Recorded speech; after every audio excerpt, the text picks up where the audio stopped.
Cristiano Ronaldo പറഞ്ഞ ഒരു വാക്കുണ്ട്, ഞാൻ എൻ്റെ ശരീരം ദേവാലയം പോലെ കാത്തു സൂക്ഷിക്കും എന്ന്.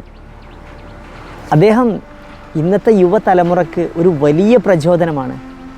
ക്രിസ്റ്റ്യാനോ റൊണാൾഡോ, അതുപോലെ കിലിയൻ എംബാപ്പെ, സാദിയോ മാനെ സെനഗലിൻ്റെ, ഇവരൊക്കെ സമൂഹത്തിന് നൽകുന്ന ഒരു വലിയ സന്ദേശമുണ്ട്. ക്രിസ്റ്റ്യാനോ റൊണാൾഡോയെ ഒരുപാട് യുവാക്കൾ വലിയ രീതിയിൽ സ്വീകരിച്ചിട്ടുള്ളൊരു മനുഷ്യനാണ്. ക്രിസ്റ്റ്യാനോ റൊണാൾഡോയെ സംബന്ധിച്ചിടത്തോളം ആ മനുഷ്യൻ ലോകത്തിന് നൽകുന്ന ഒരു വലിയ സന്ദേശമുണ്ട്. ആ മനുഷ്യൻ അദ്ദേഹത്തിൻ്റെ ജീവിതത്തിൽ ഞാൻ എൻ്റെ ശരീരം ദേവാലയം പോലെ കാത്തു സൂക്ഷിക്കും എന്ന് പറയാനുണ്ടായ ഒരു കാരണം വെറുതെ പറഞ്ഞതല്ല. അദ്ദേഹത്തിന് ചെറിയ കുട്ടിപ്രായം മുതൽക്കേ അദ്ദേഹത്തിൻ്റെ അച്ഛന് ഒരു വലിയ കള്ളുകുടിയനായിരുന്നു. ജീവിതകാലം മുഴുവനും ക്രിസ്റ്റ്യാനോ റൊണാൾഡോയുടെ അച്ഛൻ കള്ള് കുടിച്ച് അച്ഛൻ്റെ ശരീരമെല്ലാം നശിച്ചുപോയി. 23 വയസ്സായ സമയത്താണ് ക്രിസ്റ്റ്യാനോ റൊണാൾഡോ വലിയ രീതിയിൽ ഫുട്ബോളിലും ഇത്തരം ഇതിലൊക്കെ സെലക്ഷൻ കിട്ടിയ സമയത്ത് അച്ഛനില്ലാത്ത കുട്ടിയായിട്ട് പിന്നീട് വളരുകയാണ്. 23ാമത്തെ വയസ്സിൽ അദ്ദേഹത്തിൻ്റെ അച്ഛന് 23 വയസ്സായ സമയത്ത് മരിച്ചുപോയി. മദ്യപിച്ച് സ്റ്റീറോയിഡ് ആയിക്കൊണ്ട് മരിച്ചുപോയി. പക്ഷേ അന്ന് ക്രിസ്റ്റ്യാനോ റൊണാൾഡോ എടുത്ത ഒരു തീരുമാനമാണ്, ഞാൻ ഇനി എൻ്റെ കുടുംബം എനിക്ക് നഷ്ടപ്പെട്ടു പോയത് മദ്യം കൊണ്ടാണെങ്കിൽ, ലഹരി കൊണ്ടാണെങ്കിൽ ഞാൻ ഇതിനെല്ലാം എതിരാണ് എന്ന് അദ്ദേഹം തീരുമാനമെടുക്കുകയായിരുന്നു. ഇപ്പോൾ നമ്മുടെ ഗവൺമെൻറ്റും എല്ലാ മനുഷ്യരും ലഹരിക്കെതിരെ പോരാടുന്നുണ്ട്, ലഹരിക്കെതിരെ ഇത്തരം കാര്യങ്ങളൊക്കെ നമ്മൾ കാണുന്നുണ്ട്. പക്ഷേ നമ്മളൊക്കെ വലിയ റോൾ കാട്ടിക്കൊണ്ടിരിക്കുന്ന ഈ മനുഷ്യർ സത്യം പറഞ്ഞാൽ നമുക്ക് വലിയ പാഠം നൽകുന്നുണ്ട്.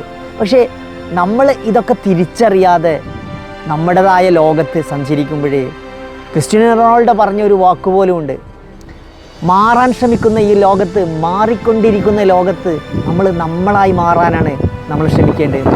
യഥാർത്ഥത്തിൽ ഇത് അദ്ദേഹത്തിൻ്റെ വാക്കുകൾ നൽകുന്ന വലിയ സന്ദേശമാണ്. അദ്ദേഹം എല്ലാവരും മദ്യത്തിന് അടിമപ്പെട്ട് ജീവിക്കുന്ന, മദ്യത്തിനും ലഹരിക്കും അടിമപ്പെട്ട് ഉള്ള ഒരു കൾച്ചറിലൂടെ ഫുട്ബോളിൻ്റെ ലോകത്ത് ജീവിക്കുമ്പോഴും അദ്ദേഹം സ്വന്തം ജീവിതം ഒരു ദേവാലയമായി സൂക്ഷിക്കാൻ അദ്ദേഹത്തെ പോലെയുള്ള മനുഷ്യർക്ക് കഴിയുകയുള്ളൂ. കിലിയൻ എംബാപ്പയെ പോലെയുള്ള കളിക്കാരും കളിക്കാരനും നമുക്ക് നൽകുന്ന വലിയൊരു മറ്റൊരു സന്ദേശമുണ്ട്. കിലിയൻ എംബാപ്പെ ഈ കഴിഞ്ഞ ദിവസം അദ്ദേഹത്തിൻ്റെ മാന്ത്രികമായ കാലുകളിലൂടെ ഏറ്റവും വേഗതയിൽ ഫുട്ബോൾ കളിക്കുന്ന ഒരു വലിയ അതിമാന്ത്രികമായി ഫുട്ബോൾ കളിക്കുന്ന ഒരു യുവാവാണ് കിലിയൻ എംബാപ്പെ.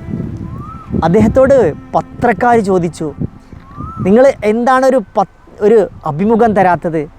ഫുട്ബോൾ ജയിച്ചതിന് ശേഷം പിന്നീട് വലിയ ആഘോഷങ്ങൾ ഉണ്ടാകുമ്പോൾ ആഘോഷത്തിലൊന്നും അദ്ദേഹം പങ്കെടുക്കാറില്ല, എന്തുകൊണ്ടാണ് നിങ്ങൾ ഇതിലൊന്നും പങ്കെടുക്കാത്തത് എന്നൊക്കെ ചോദിച്ചപ്പോൾ അദ്ദേഹം പറയാണ്, എനിക്ക് എൻ്റെ ഒരു ഫോക്കസ് ഉണ്ട്. ഞാൻ എന്ന വ്യക്തിക്ക് എനിക്ക് എൻ്റെ രാജ്യത്തിന് വേണ്ടി നേടിക്കൊടുക്കേണ്ട ലക്ഷ്യത്തിൽ നിന്നും ഒരു പക്ഷേ എൻ്റെ സംസാരത്തിൻ്റെ വാക്കുകൾ അത് എന്നെ സമ്മർദ്ദത്തിലാക്കാനുള്ള സാധ്യതയുണ്ട്. യഥാർത്ഥത്തിൽ ശേഷം നടക്കുന്ന മദ്യത്തിൻ്റെയും ലഹരിയുടെയും അഴിഞ്ഞാട്ടത്തിൻ്റെ പ്രോഗ്രാമുകളിൽ നിന്നൊക്കെ അദ്ദേഹം ഒഴിഞ്ഞു നിൽക്കുകയാണ് ചെയ്യുന്നത്.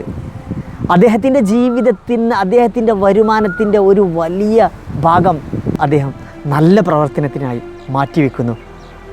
ലഹരിക്കെതിരെ ഈ 23ാമത്തെ വയസ്സിലും അദ്ദേഹം ശക്തമായി മുന്നോട്ട് പോകുമ്പോൾ നമ്മുടെ സമൂഹം കണ്ടുകൊണ്ടിരിക്കുന്ന വലിയ റോൾ മോഡലുകളിൽ നിന്നും നമ്മൾ പഠിക്കേണ്ട വലിയ പാഠങ്ങളുണ്ട്. അതേപോലെ സാദിയോ മാനെ എന്ന് പറയുന്ന സെനഗലിൻ്റെ പ്ലെയർ, അദ്ദേഹത്തിൻ്റെ കൈകളിൽ ഒരു പൊട്ടിപ്പൊളിഞ്ഞ മൊബൈലാണ് നമുക്ക് കാണാൻ കഴിയുക.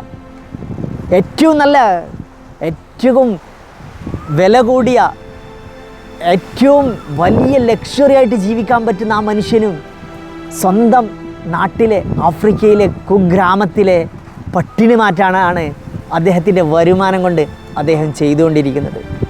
അദ്ദേഹം ഓരോ നിമിഷവും സ്വന്തം നാടിനു വേണ്ടി പ്രയത്നിക്കുന്നു, നാടിൽ വലിയ സംവിധാനങ്ങൾ ഉണ്ടാക്കാൻ വേണ്ടി ശ്രമിക്കുന്നു. തനിക്ക് കിട്ടുന്ന ക്ലബ്ബ് വരുമാനം കൊണ്ട് അദ്ദേഹത്തിൻ്റെ ചിന്തകളും ക്രിസ്റ്റ്യാനോ റൊണാൾഡോയെ പോലെയുള്ള മനുഷ്യരെ നമ്മൾ റോൾ മോഡലാക്കുമ്പോഴേ ഇന്നത്തെ തലമുറ ചിന്തിക്കുന്നില്ല. സാദിയോ മനയെ റോൾ മോഡലാക്കുമ്പോഴും ഇന്നത്തെ തലമുറ ചിന്തിക്കുന്നില്ല. അതേപോലെ കിലിയൻ എംബാപ്പയെ റോൾ മോഡലാക്കുമ്പോഴും നമ്മൾ അവരുടെയൊക്കെ ഫ്ലെക്സ് ബോർഡുകളും പലതും ഉയരത്തിൽ കെട്ടുമ്പോഴും നമ്മളൊന്നും അവരെക്കുറിച്ച്, അവർ ചെയ്യുന്ന നന്മയെക്കുറിച്ച് ചിന്തിക്കുന്നില്ല. അവരെ നമ്മൾ റോൾ മോഡലാക്കുമ്പോൾ എല്ലാം കൊണ്ടും നാം റോൾ മോഡലാക്കാൻ ശ്രമിക്കുക. അതാണ് ഇന്നത്തെ യുവാക്കളോടും ഇന്നത്തെ സമൂഹത്തിനോടൊക്കെ എനിക്ക് പറയാനുള്ളത്. ഏതായാലും വീഡിയോയെക്കുറിച്ചുള്ള അഭിപ്രായം കമൻറ്റ് ചെയ്യുക. പുതിയ മറ്റൊരു വീഡിയോസുമായി വീണ്ടും കാണാം.